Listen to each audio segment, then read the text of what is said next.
The Secret Room by XX Dark Vampire X. Summary. Not many knew that the Potters had twins. After the Halloween attack of '81, Rose was declared the girl who lived, and Violet was all but forgotten. The twins were separated, one receiving a better upbringing than the other. But Dumbledore made a very big mistake. Rose was not the GWL, Violet was. And now she's learning the truth.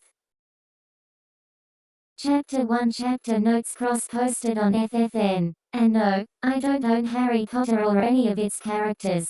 See the end of the chapter for more notes. Prologue. If there was one thing James Potter hated, really hated, it was hospitals. If he could have things his way, he would never even step foot into one, ever. There was something about how clean and sterile and clinical everything was that just set him on edge. He'd had the tendency to avoid the hospital wing at Hogwarts for the same reason too. Of course, having chosen to become a member of the Quidditch team at school, and an aura of all things as an adult, while feeling this way about hospitals probably hadn't been his smartest decisions in life. Whenever he was injured enough to require medical attention, his friends literally had to knock him unconscious so they could get him to the hospital. Unfortunately for James, being in the hospital was something that couldn't possibly be avoided today. His amazing, beautiful, perfect wife was in labor. He was about to become a father, and that made him nervous. So nervous in fact, that he had been kicked out of Lily's room for it because he had been irritating her. Remus had gone inside instead, being much more level-headed, and much less likely to want to make Lily murder him. Stop pacing, Prons. You're driving me insane now. James did an about-turn and faced his closest friend. I can't help it, Padfoot. What if something goes wrong? The concern in his voice was equally as evident on his flushed face. Then go check. She'll yell at me again. Sirius smirked from where he was seated on a nearby bench, elbows braced on his knees, soft, dark hair falling around his face, as if that's her fault. James opened his mouth to retort, but was prevented from saying anything when Remus all but barreled out of the room, looking more than a little thrilled. Remus, Moony. James and Sirius jumped to their feet faster than what seemed possible, speaking over one another loudly. What is Lily OK or is it a Boage? Quiet. Both of you, Remus chastised immediately, even as the other two tried to speak again. Lily is exhausted but fine, and the children are perfectly healthy. James and Sirius froze, then managed to exchange a shocked look before suddenly grabbing Remus by the collar and shouting what. Remus winced, momentarily cursing his sensitive ears, before extracting himself from the grips of his friends. Yes, children, he repeated, excitement building once again. Lily had twins. Girls. All three were quick to head inside then, finding Lily reclining on the bed, looking pale, but content. She held both girls, one in each arm, and James approached the bed rather cautiously, his eyes on his children, on his daughters.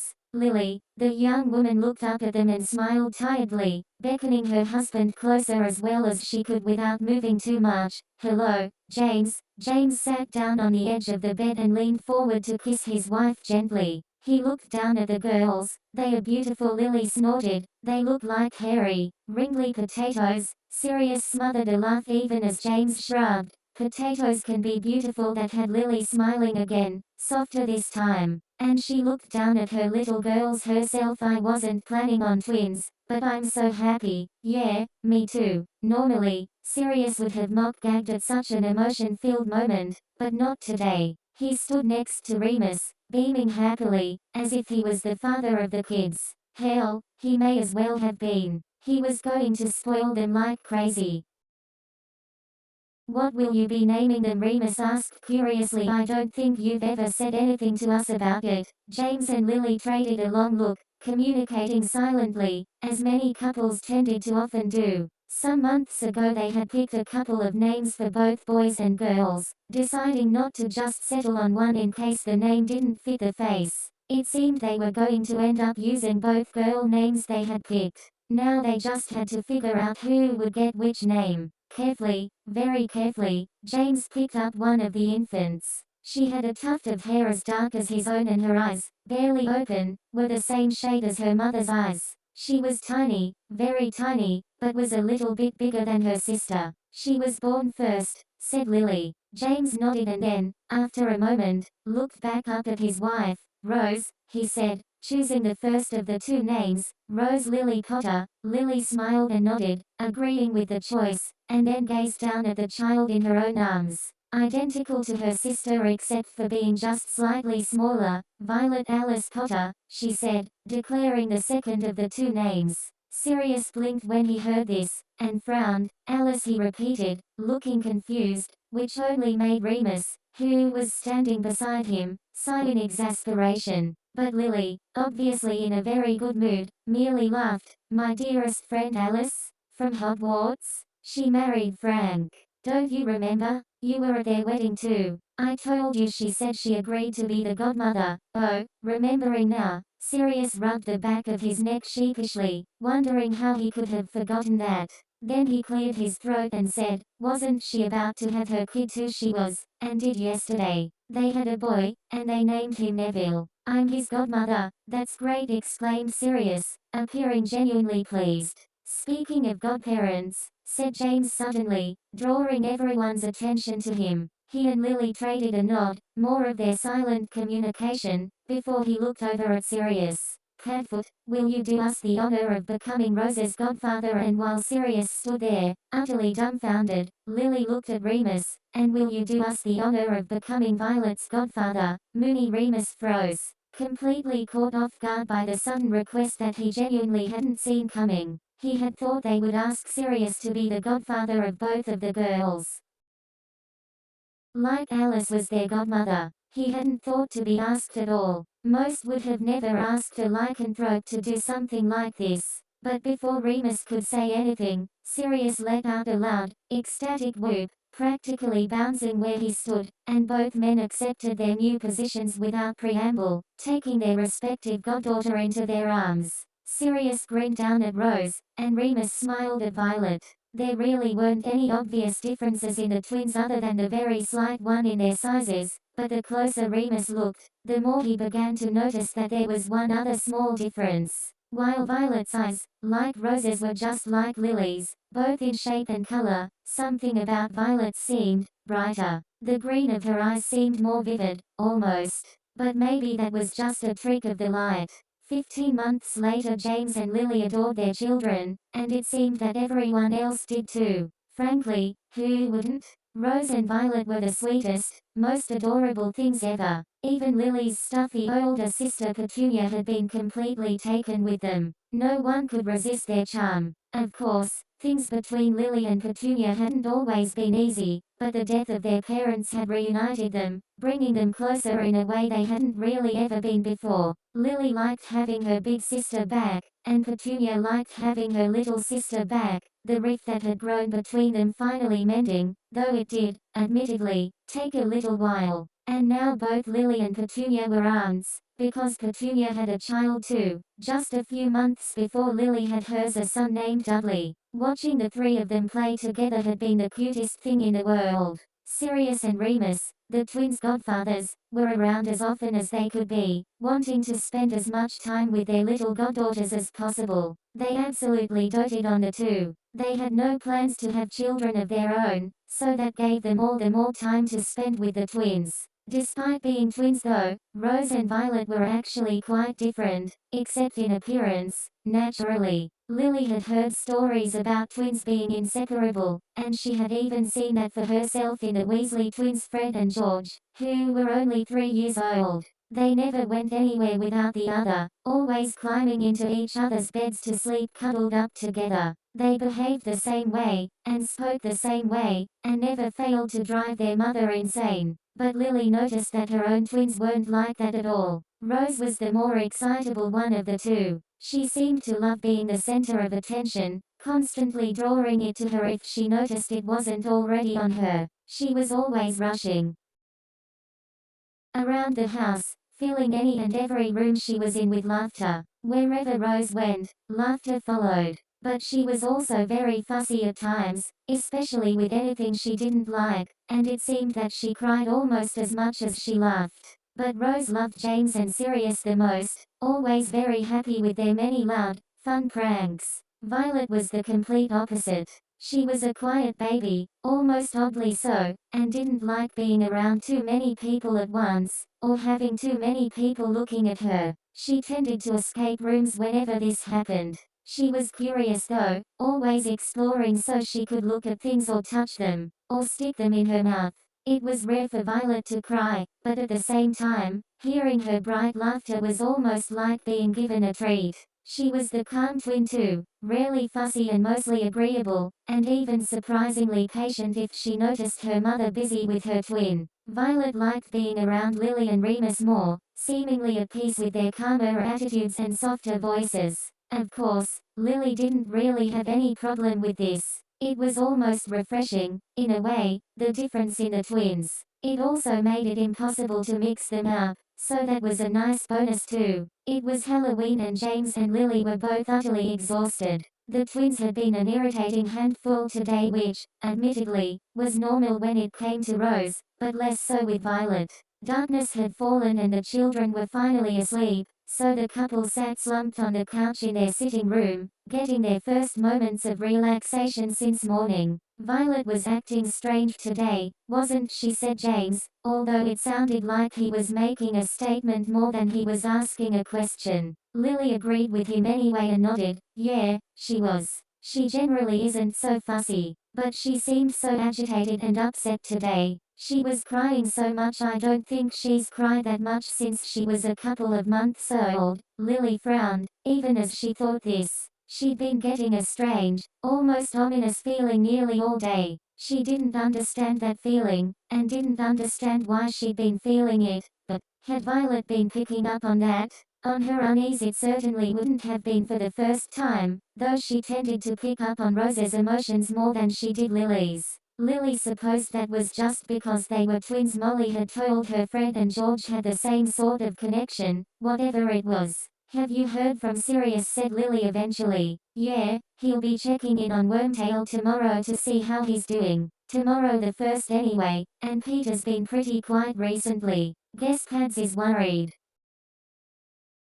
And Remus? I haven't seen or heard from him in a couple of days. No, oh, has the full moon just passed?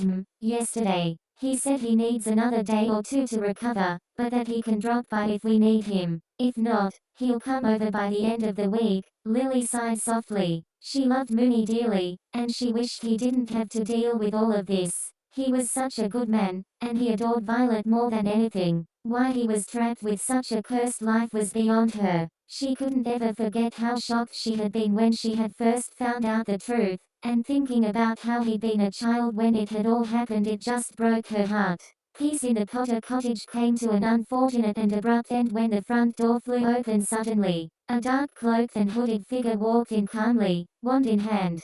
James leapt to his feet a second quicker than his wife, his aura instincts kicking in. Lily, get to the kids, he shouted. It's him. Run. I'll hold him off, of course. He had no idea whether he even stood a chance when it came to the Dark Lord, but he turned to him anyway, determined to protect his wife and daughters, protect his family. He didn't even register the green flash until it was too late. Meanwhile, Lily had rushed upstairs to the nursery and had attempted to barricade the door shut. She grabbed Rose and set her down in Violet's crib, wanting to keep them together because she knew her blockage wasn't going to do much of anything. A spell would have been of more use, a ward spell of some kind or something, but she didn't know any off the top of her head that would be enough to help. At least, not against someone like this. And then, as she had thought, the door simply burst open and the figure entered, all but gliding into the room, laughing softly. Despite knowing this meant James was no doubt dead downstairs, Lily tried her best not to let it deter her and moved to stand in front of the crib, her arms spread out in front of her children. Not them, please not them. Was it even worth pleading with the duck? Lily didn't know. All she knew was that she would do anything she had to protect her little girls. Stand aside, you silly girl, stand aside now. Somewhere in the back of her mind Lily was shocked by the words. Did Voldemort really not plan to kill her? Was he really so desperate to kill her children that he would even let her live if it meant he could get to them? It didn't matter. Lily refused to move aside. She could never do something like that. ever. These girls only existed because of her and James, and that meant they had to do everything they could to keep them safe. Not Rose, not Violet. Please, no, take me. Kill me instead, and she would die gladly if it meant protecting her children. It would be selfish to leave them as orphans, but at least they would have their godfathers. Please, have mercy. Did Lord Voldemort even know what mercy was? Perhaps he did if he was asking her to move aside. Perhaps he didn't if he was trying to kill two babies. Lily screamed as the Dark Lord laughed, casting the deadly curse. And as her life came to an end, her daughters' faces were the very last thing Lily saw. It was nearly finished.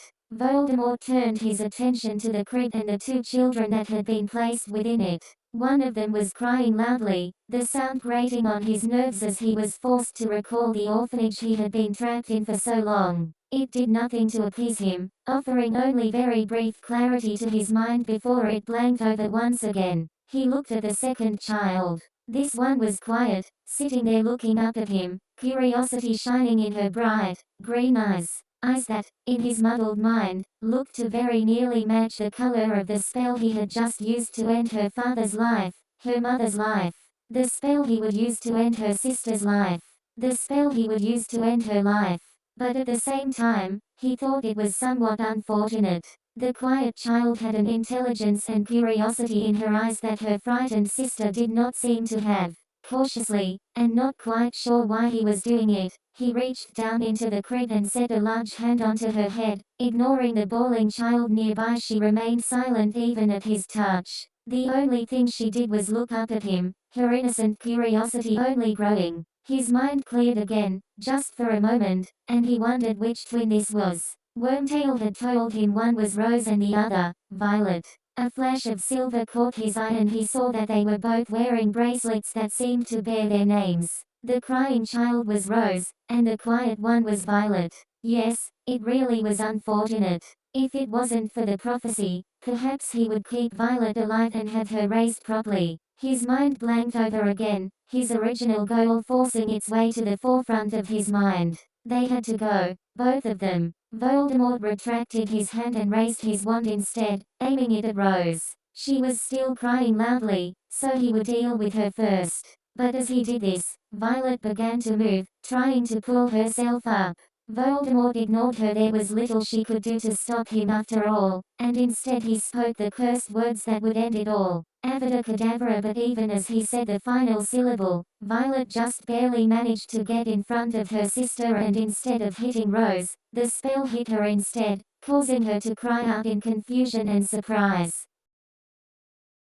Voldemort barely had the time for his eyes to widen before the spell, somehow, backfired. And then all he felt was pain. Darkness approached quickly, in his eyes, his mind, all around him, and he did the only thing he could and fled, unaware of anything around him save for the bright eyes glowing in the aftermath of the spell of death. Albus Dumbledore hadn't even settled into bed for the night when one of his many alarms suddenly went off. He didn't even have to check which one it was, knowing it immediately, and he was on his feet faster than anyone would have thought possible for someone of his age. Something was wrong in Godric's Hollow. Needing to leave right away, he twisted the castle wards and apparated out of his office and to the quaint village, rushing to the cottage. He hurried inside, freezing at the sight of body. His hazel eyes were open, but he lay still. Was it too late? Then he heard the crying. He all but ran up the stairs and into the nursery. He found Lily there, on the floor and laying as still as her husband, and he felt a pang of regret in his chest. They had been so young, so good, so light, but his attention quickly diverted to the crib nearby. The twins both sat inside, both alive, both crying. He took long strides to reach them, stepping around Lily so he could get close enough to examine them, and he saw it immediately. One of them had a jagged cut that was shaped like a bolt of lightning, sitting on her forehead. It was still bleeding slightly. A quick glance at her wrist told him that this was Rose. A frown marred his face, but he turned to Violet and found that she was unmarked. What could this mean? The prophecy? He performed a few hasty spells, finding dark magic still lingering in the room, and was quickly able to guess what had happened. Lord Voldemort had attacked, hitting one child with the killing curse. but it seemed that the curse had rebounded on its caster. Albus wasn't a fool though. He knew Tom wasn't dead. He couldn't be. No, not just yet. He would be back, and Albus knew that for a fact. But then, Rose's mark.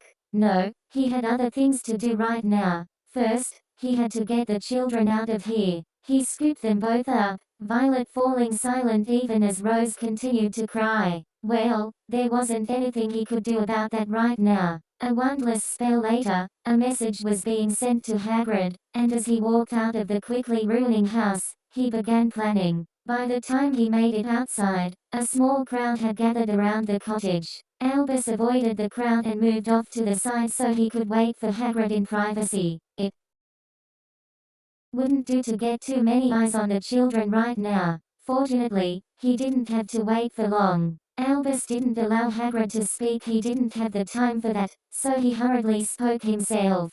He told Hagrid he'd deal with this, handed off the children, gave him an address, and asked for him to meet him there as soon as he could, because he had to stop by the ministry first and inform them of what had happened. Ever loyal, Hagrid obeyed without question, once again, as always, doing as Albus asked. Without waiting any longer, Albus vanished on the spot, determined mental wheels spinning rapidly. Minerva McGonagall was in shock. The rumors she had been hearing, the ones still spreading even as she thought this, were rumors she refused to believe. Not until Albus confirmed them, because there was no way, absolutely no way they could be true. She had been outside number 4 Privet Drive all day, waiting in her animagus form, but trying not to alert anyone that she was here. She knew she was at the home of the Dursleys. Lily Potter's Muggle sister's home, but why she was here she didn't know. She had found out that Albus had asked Hagrid to meet him here, and so here she was waiting. It was midnight when Albus finally arrived, and it only took a minute of stalling before he admitted that all the rumors Minerva had been hearing were true. All of them. James and Lily were dead, killed by you-know-who, and their little girls had survived. And it seemed that Rose was the one who had been able to vanquish the Dark Lord. Already people were calling the child the girl who lived. Where the title had come from, Minerva didn't know, but Albus didn't deny it. Minerva was speechless. She couldn't even begin to imagine what James and Lily had been thinking. Their final moments must have been filled with the fear and despair of not being able to protect their family. How horrible. It was Hagrid's arrival that eventually drew Minerva out of her thoughts, and she was surprised to see him astride a motorbike, which he quickly and eagerly claimed belonged to Sirius Black. But what confused Minerva more was when she saw Hagrid pass one of the children over to Albus. Albus, he barely even glanced at her. Rose will be living with her aunt and uncle now, he said. Minerva frowned slightly. But they are Muggles, yes, Albus agreed. Lily and Petunia came to good terms more than a year ago now, so there is no need to fear on that part. Petunia has agreed to care for Rose. She and her husband will ensure that she learns of who she is. If she were to remain in our world, she would be worshipped, revered even. No child needs to grow with behavior like that. In silence, Minerva watched Albus approach number 4's front door, ring the bell, and speak with the couple who answered the call. When he handed the little bundle over, the thin woman took the sleeping child into her arms, tears staining her cheeks. And it was only when Albus returned to them that Minerva noticed something. The Dursleys had only taken one child. They are only taking Rose? What of Violet, she said. Here, Albus sighed heavily, taking the remaining child from Hagrid. Vernon and Petunia already have a child of their own, he said. It would be very difficult for them to raise all 3 children without them suffering themselves. While they are regretful, they can only take one of them, and as the Potter heir, Rose needs the added protection. She will be safe here. Minerva's frown only deepened, her lips thinning. She hadn't failed to notice that he hadn't actually answered her question. But what about? Albus smiled. There is no need to fear, Minerva. I have it all planned out. You should join in on the festivities.